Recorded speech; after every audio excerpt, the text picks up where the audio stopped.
Enggak. Assalamualaikum. Halo teman-teman. Jadi sekarang kita mau praktikum biologi. Let's go. Bye-bye.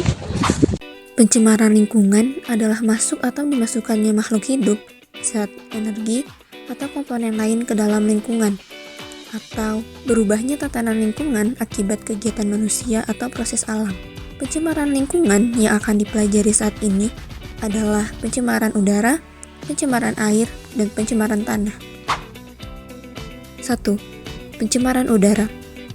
Pencemaran udara merupakan salah satu kerusakan lingkungan berupa penurunan kualitas udara karena masuknya unsur-unsur berbahaya ke dalam udara. Terdapat kandungan-kandungan kimiawi pada polusi udara yang menyebabkan pencemaran udara.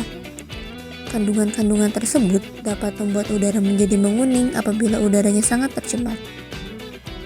Terdapat banyak juga penyakit yang disebabkan oleh polusi udara seperti asma, kanker paru-paru, dan lain sebagainya. Di sini, kami melakukan percobaan pencemaran udara dengan bahan-bahan yang sederhana. Alat dan bahan yang kami gunakan: 1. Toples besar, 2. Gelas plastik, 3. Buah jangkrik, parfum beralkohol atau hand sanitizer, tumbuhan, plastik bening, gunting dan tali, anti nyamuk bakar, dan air mineral. Langkah-langkahnya adalah sebagai berikut. Yang pertama, masukkan jangkrik, air mineral, dan tumbuhan ke dalam toples. Lalu, nyalakan anti nyamuk, kemudian masukkan ke dalam toples. Kemudian, semprotkan alkohol ke dalam toples, lalu tutup toples menggunakan plastik, dan ikat toples tersebut menggunakan tali rafia. Setelah itu, kita amati bagaimana reaksi tumbuhan, kondisi air dalam wadah, dan reaksi hewan jangkrik terhadap polusi yang dihasilkan oleh anti nyamuk bakar dan parfum beralkohol tiap menitnya. Hasil akhirnya, 2 jangkrik yang kami masukkan mati dan 1 lagi masih hidup tetapi lemas karena jangkrik tersebut berada di bawah tumbuhan. Tumbuhan yang awalnya segar sekarang mulai sedikit layu dan juga sedikit menguning. Air yang awalnya tidak berbau pun sekarang baunya menjadi tidak sedap. Oke, lanjut. Yang kedua adalah pencemaran air. Pencemaran air adalah suatu perubahan keadaan air di suatu tempat penampungan air seperti danau, sungai, lautan, dan air tanah akibat aktivitas manusia. Aktivitas manusia yang dapat mencemarkan air, contohnya seperti membuang sampah di sungai dan lain sebagainya. Kami juga melakukan percobaan pencemaran air dengan alat dan bahan yang sederhana untuk mengetahui tingkat pencemaran air di lingkungan. Alat dan bahan yang kami gunakan yaitu ada air limbah atau air kolam, air sumur, air PDAM, termometer, pH indikator, dan alat tulis untuk mencatat pengamatan. Pertama-tama, kita cek suhu air masing-masing dari air sumur, air kolam, air limbah, dan air PDAM menggunakan termometer.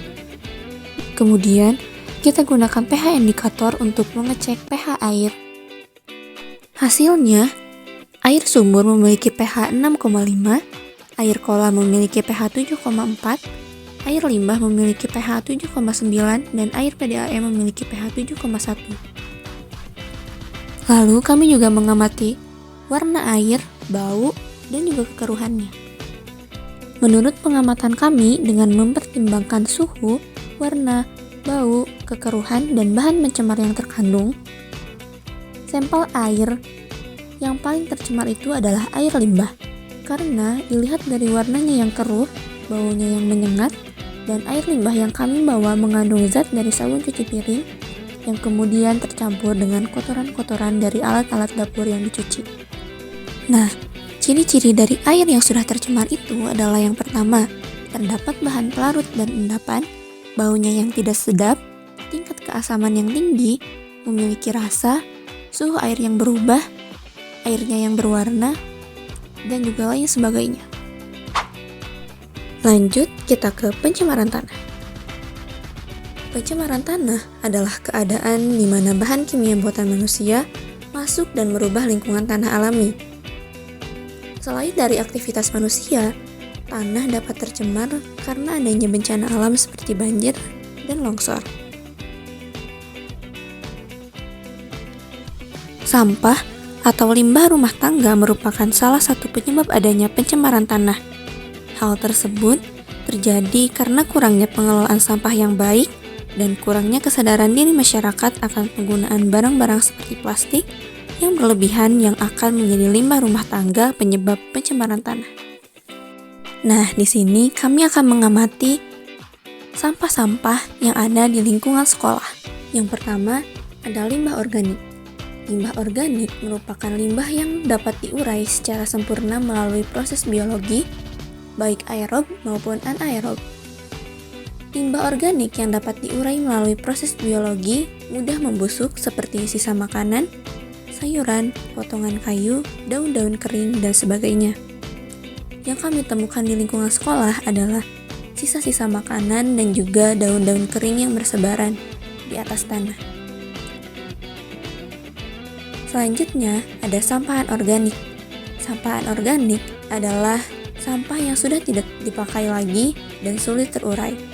Sampah anorganik yang tertimbun di tanah dapat menyebabkan pencemaran tanah karena sampah anorganik tergolong zat yang sulit terurai dan sampah itu akan tertimbun dalam tanah dalam waktu yang lama. Ini menyebabkan rusaknya lapisan tanah. Sampah atau limbah anorganik yang kami temukan di sekolah, yang pertama ada botol bekas minuman, plastik, dan lain sebagainya. Selanjutnya ada limbah domestik. Limbah domestik adalah limbah cair hasil buangan dari perumahan atau rumah tangga. Contohnya itu seperti deterjen sisa cucian, air sabun, dan air tinja. Limbah domestik yang kami temukan di sekolah adalah air cucian bekas pel lantai, yang dimana air ini mengandung zat kimia dari sabun yang jika terkena tanah akan menyebabkan pencemaran tanah. Adapun upaya untuk mengurangi pencemaran tanah yaitu dengan mengurangi penggunaan plastik, melakukan daur ulang dengan baik dan benar, dan tidak membuang limbah deterjen ke tanah. Berdasarkan 3 percobaan yang telah kita lakukan, sudah terlihat bahwasannya udara, air, dan tanah di sekitar kita sudah tercemar. Udara, air, dan tanah yang tercemar dapat mengganggu makhluk hidup dan menyebabkan berbagai penyakit. Maka dari itu, kita harus menjaga lingkungan dimulai dengan upaya-upaya kecil yang dapat berdampak bagi lingkungan. Terima kasih.